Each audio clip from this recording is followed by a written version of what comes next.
Hey there, Marina Orms here, and this is a playlist that is focused on how astrology can support a holistic healing process.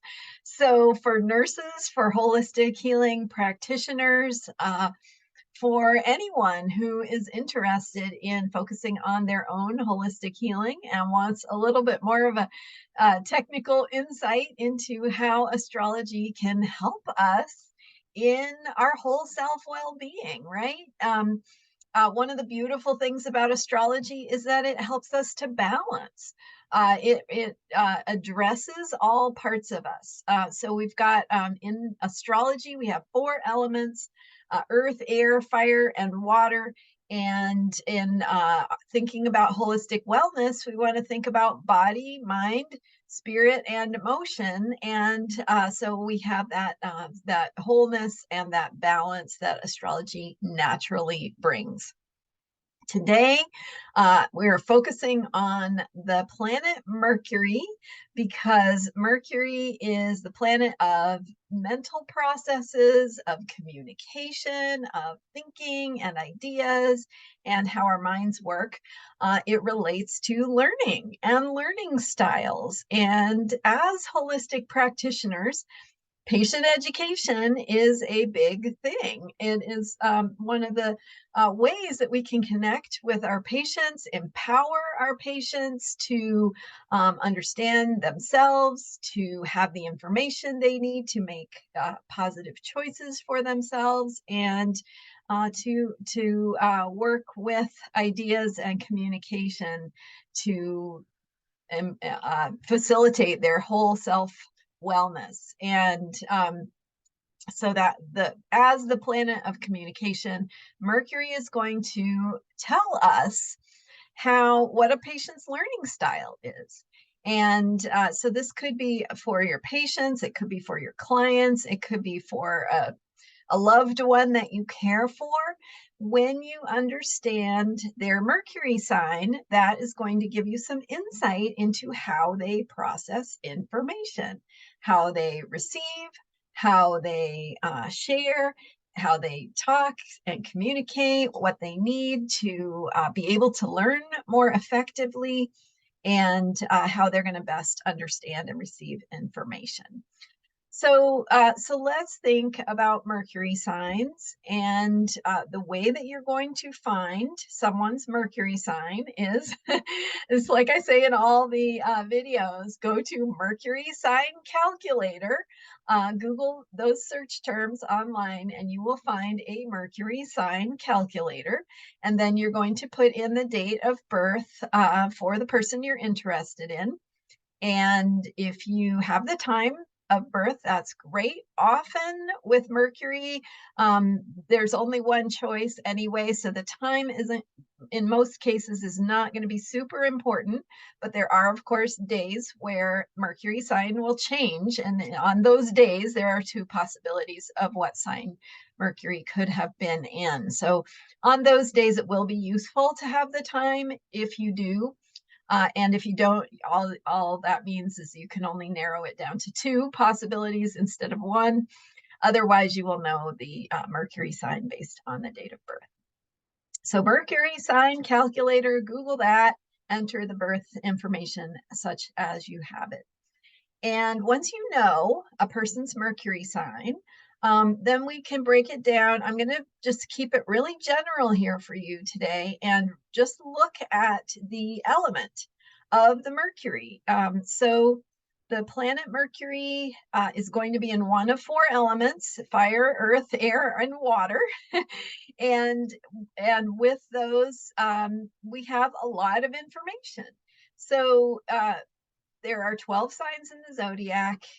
3 of the signs are in fire, 3 in earth, 3 in air, and 3 in water. And so just to give you the overview, if you have a Mercury in a fire sign, which is going to be Aries, Leo, or Sagittarius, those are the 3 fire signs. So if Mercury is in one of those 3, this is a person who needs to be proactive. It's a fire sign. It's about action and it's about movement.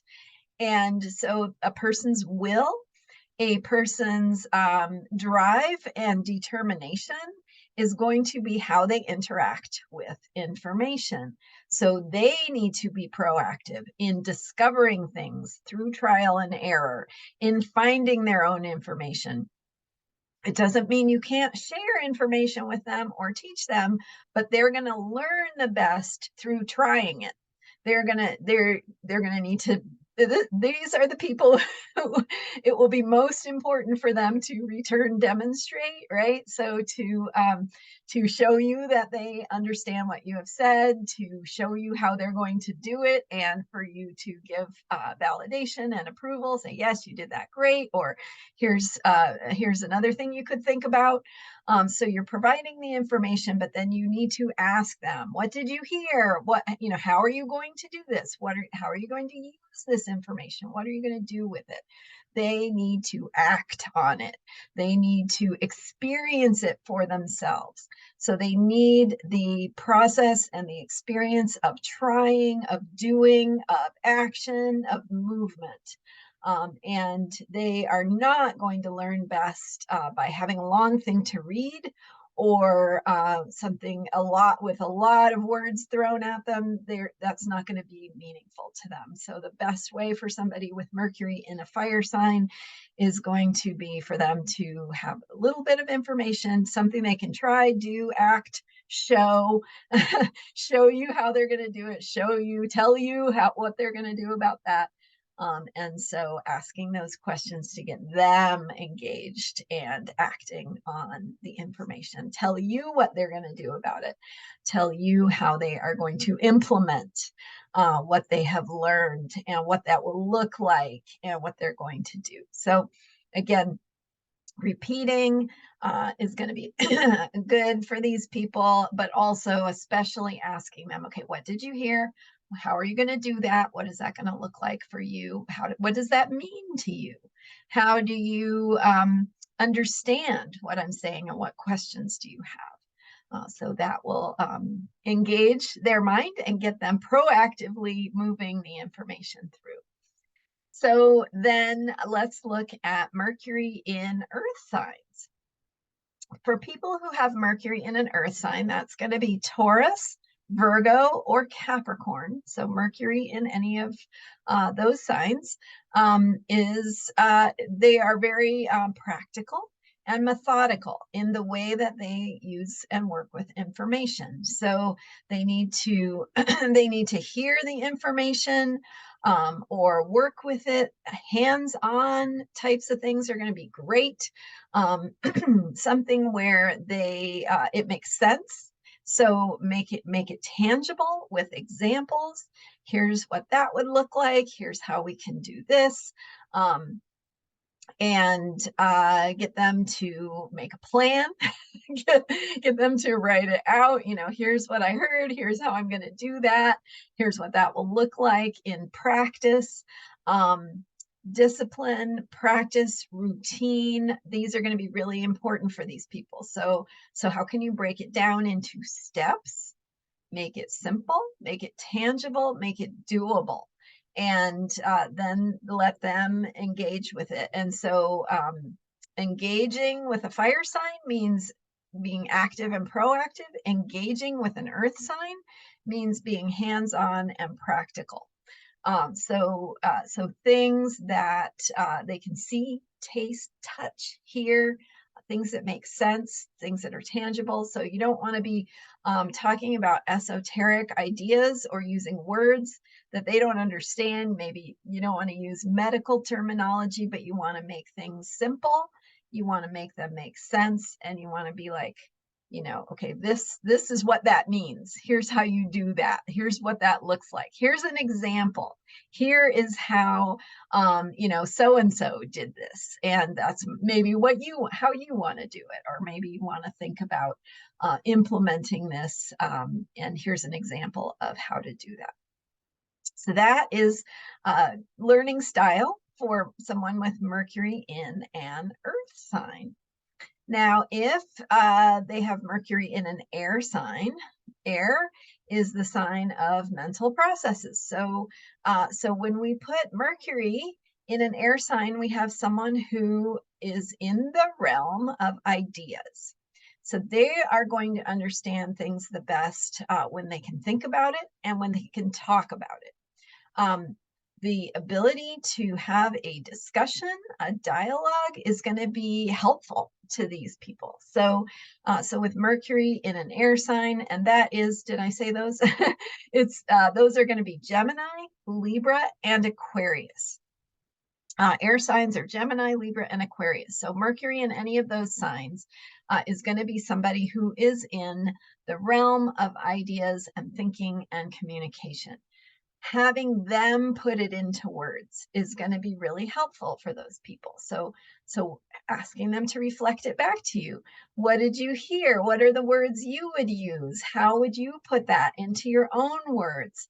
And then letting them ask questions.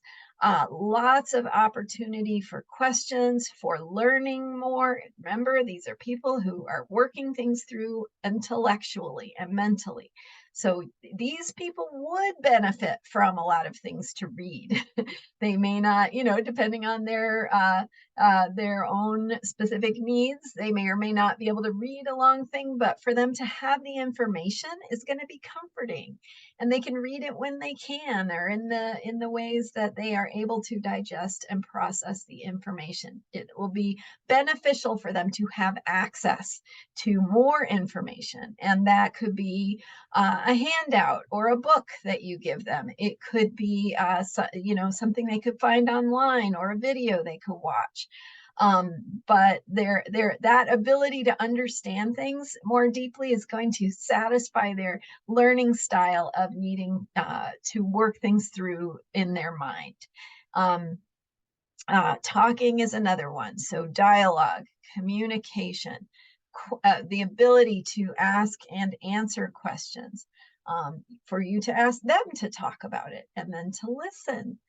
Listening to these people could be really helpful, because as they talk it through, they're going to understand more deeply. They're taking things in and processing things by putting them into words.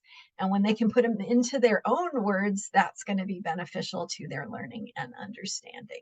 So, so information, places to learn more, ability to ask questions, giving them a way and a time and a place to talk things through, to maybe even for these people, writing things out is going to be helpful.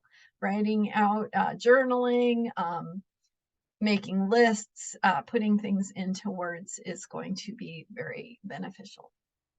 Okay, and then the last one is water. And the water signs are Cancer, Scorpio, and Pisces.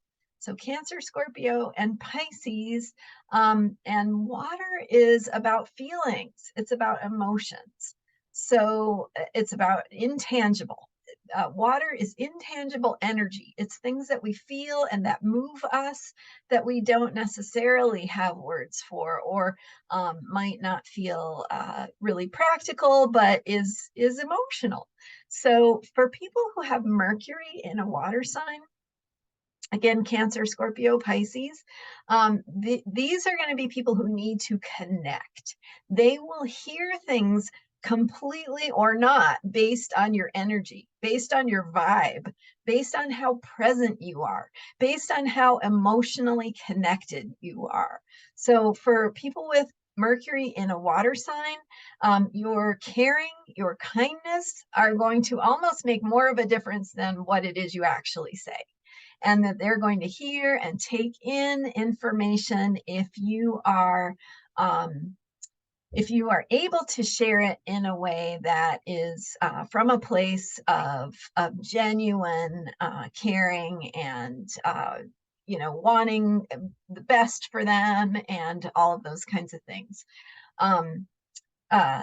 So smiles, a smile, a warmth, ability to just sit down and be with them, and then telling them the information without giving it too many words, right? It's something that they're going to connect with emotionally. So for instance, what is going to help you feel, wake up and want to take your medicine, for example.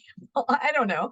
But helping them like feel through their day, plan their routines, about how to do their self-care activities, their what it is they need to learn or take in, and how that is connected to how they feel.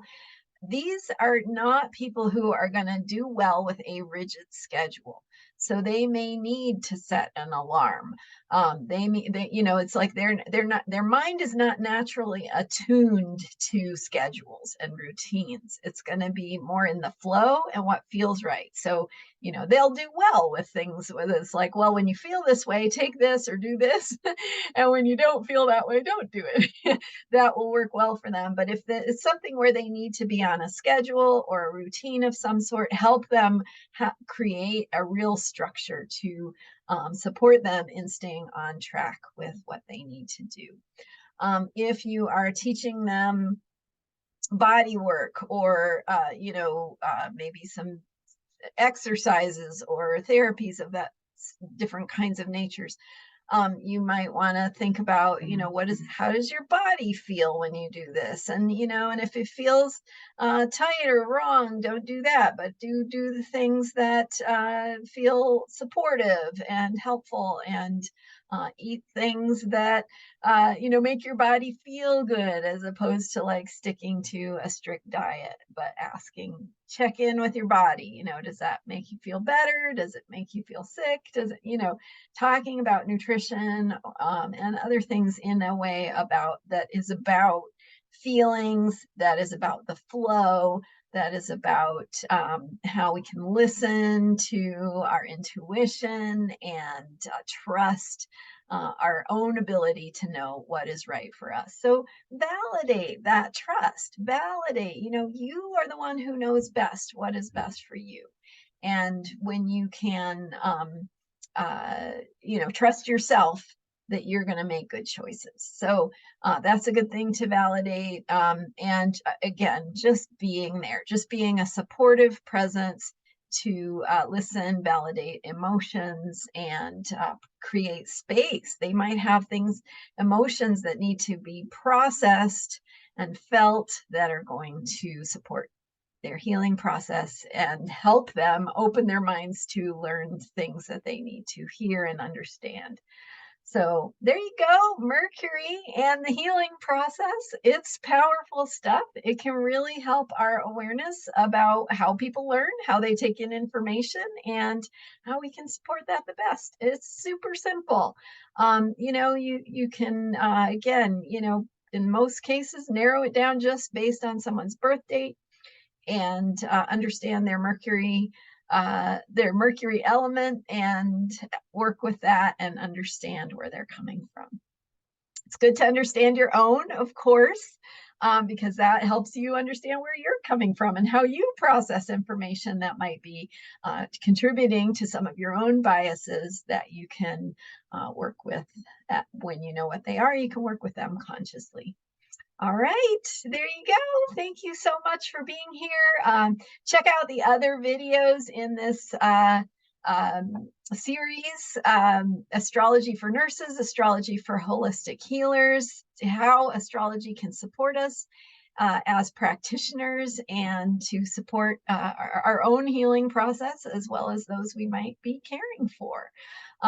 Mercury is an important planet. Think about Mercury retrograde. I have another video on how Mercury retrograde can support the healing process, and just tons of other great content. So check it out. Thanks for being here. You can learn more about me at astrologyheals.com. And my books have more information about astrology and the healing process. One book called Astrology Heals, the other called Cycles for Healers. So check those out on my website, astrologyheals.com. Thanks again for being here, and I'll see you next time. Bye for now.